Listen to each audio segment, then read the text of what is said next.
Olá! Nos dias em que temos vivido, temos visto as mulheres cada dia mais estressadas, nervosas, angustiadas. Algumas a tal ponto de angustiar sua própria alma e perder a expectativa nos sonhos que tinham. Mulheres que se frustram por causa de objetivos que não foram alcançados no tempo em que tinham desejado. Hoje eu quero falar com você sobre uma personagem bíblica que passou por momentos assim, de tensão, de dificuldade. O seu nome era Ana, ou cheia de graça.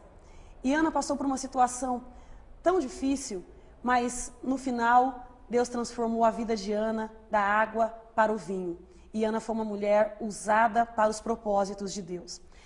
No primeiro livro de Samuel, capítulo de número 1, versos de número 17 e 18, nós encontramos um diálogo entre o profeta Eli, entre o sacerdote Eli e entre Ana. Ana vai para o templo e, devido a uma dificuldade, ela está em angústia, chorando, desesperada, mas ela recebe uma palavra. E essa palavra diz assim: vá o teu caminho e que Deus conceda o desejo do teu coração. Então levantou-se Ana e o seu semblante não era mais triste. A história de Ana se desenvolve de uma forma tão dramática e tão triste que chega a incomodar a alma de quem lê. O texto começa dizendo que o marido de Ana, um homem por nome Eucana, possuía 2 esposas, uma com o nome de Penina e Ana. O texto diz também que ele amava a Ana e que ele cuidava muito bem de Ana. Mas Ana tinha um problema que, para a época em que ela vivia, era humilhante, era uma situação desgastante e uma situação de muita afronta. Ana não podia ter filhos. Ana era estéril. E a sua rival, Penina, pelo contrário, tinha um ventre fértil e possuía muitos filhos. E nos diz o texto que uma vez por ano eles subiam ao templo para adorar ao Senhor, render adoração, gratidão e fazer suas petições ao Senhor. Diz-nos também o texto que todas as vezes que se preparavam para subir ao templo, a rival de Ana a irritava, a incomodava, a ponto da alma de Ana ficar angustiada, de tal forma que Ana não comia, Ana não bebia. Ana estava perdendo o prazer de viver, devido às afrontas que ela sofria. Após alguns anos, um certo dia, Ana entra no quarto meio nervosa para falar com Eucana, e ela chega diante dele e diz assim: olha, por que eu não tenho filhos? Me dê filhos, eu preciso ter filhos. Eucana olha para ela e diz assim: não sou eu para você melhor do que 10 filhos? O que é mais que você quer? Eu entendo que Ana era uma mulher, para o tempo que ela vivia, uma mulher próspera, uma mulher que tinha um marido que podia suprir suas necessidades físicas do momento, de ordem financeira. Mas aquele homem não podia entregar a Ana o que ela mais desejava. Ana desejava um filho e ela não podia ter. Eu entendo na nossa vida que há momentos em que cobramos coisas de pessoas que não podem fazer nada por nós. Há momentos que colocamos pessoas que amamos em uma situação difícil porque queremos que elas façam algo pela nossa situação, e por mais que essa pessoa nos ame, por mais que ela se esforce para alegrar o nosso sentimento e tentar realizar o desejo do nosso coração, existem causas que somente Deus pode fazer por nós. Era o caso de Ana. Talvez seja o teu caso. Ana cobrava do marido algo que ele não podia fazer. Quando Eucana olha para Ana e diz para ela assim: eu não tenho sido a você melhor do que 10 filhos, ele estava dizendo para ela: eu tenho feito tudo o que posso. Eu te amo e tudo o que está ao meu alcance eu tenho feito por você. Ana olha para Eucana e ela entende neste momento que ela estava cobrando de uma pessoa que não podia resolver o problema dela. Então Ana se foca, porque o texto diz que Deus tinha fechado o ventre de Ana. Existem situações na nossa história que estão somente no controle de Deus. E a história de Ana estava somente no controle de Deus.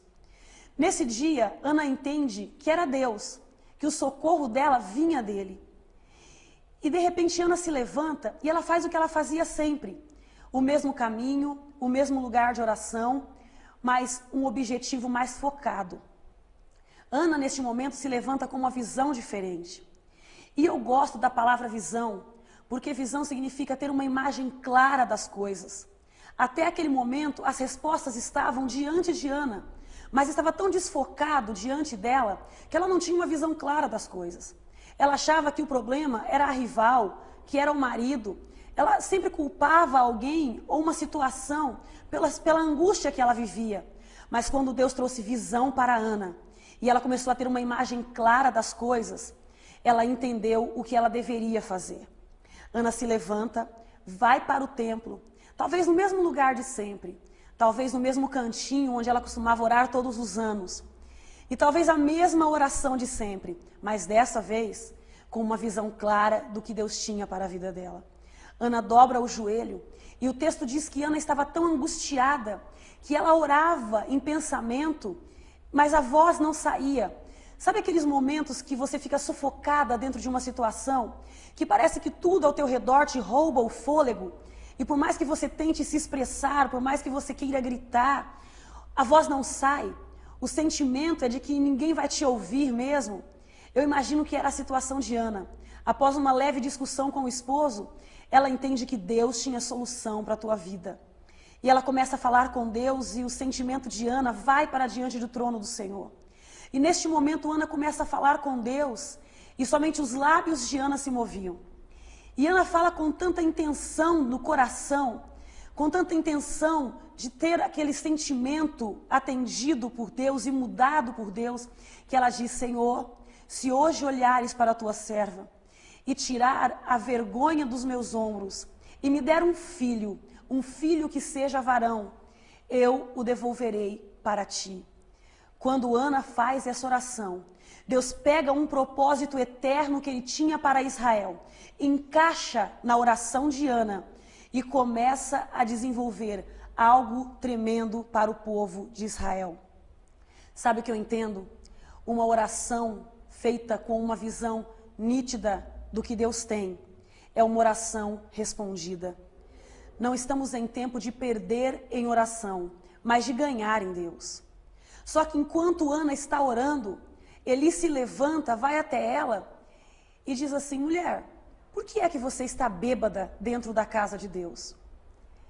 Eu fico imaginando que em certos pontos da nossa vida, uma palavra dessa vem com tal afronta, que se você já está fragilizada, se você já está sensibilizada por uma situação, você corre o risco de responder de forma áspera e conseguir um inimigo aonde você devia ter um amigo. Eu quero com esta palavra deixar sobre a tua vida a mesma palavra de Ana que está lá no capítulo 2. Não aumentemos palavras de altivez, porque uma palavra branda, ela acalma os corações e atrai bênção para a tua vida. Quando Eli diz isso, Ana olha para ele e disse: Senhor, eu não estou bêbada, sou uma mulher angustiada e atribulada de espírito. Se a tua situação é essa, eu quero que você entenda uma coisa: Deus tem refrigério para a tua alma. Deus tem cura para as tuas emoções. E Deus vai encaixar a tua oração em um propósito que Ele tem para a vida de alguém. Deus vai te fazer ganhar em oração. Quando Ana diz isso, Ele olha e diz assim: filha, vá em paz o teu caminho e que Deus conceda o desejo do teu coração. O texto diz que Ana se levanta e segue o teu caminho. E o semblante de Ana não era mais triste. Eu acho isso interessante, porque Ana não tinha o filho nos braços. Ana não tinha o filho ainda no ventre, mas Ana recebeu uma palavra. E a palavra do Senhor, ela é apta para discernir sentimentos e intenções do coração. E a palavra de Deus, ela traz cura física, emocional e espiritual para as nossas vidas. Ana sai daquele lugar e Ana sai dali de cabeça erguida, tendo a certeza de que Deus daria um filho a ela. Com esta palavra, eu quero que você receba esta palavra da mesma forma que Ana recebeu a palavra de Eli. Receba ela como uma semente profética no teu sentimento, como uma semente de cura, uma semente de transformação. E que a partir desta palavra, o teu semblante não seja mais triste e que a tua vida, ela seja outra. O Salmo de número 107, ele diz que um homem andava angustiado, por causa de sua angústia não comia, não bebia, mas o Senhor lhe deu uma palavra e o livrou do que era para a morte. Que esta palavra seja vida, que esta palavra gere vida em você e que assim como Ana entendeu que o que ela precisava era uma visão clara do que Deus tinha. E com isso ela se tornou uma mulher vitoriosa e se levantou da situação de angústia e de amargura que ela vivia. Que a tua vida seja transformada e que você receba uma visão clara de Deus e que o Senhor conceda o desejo do teu coração.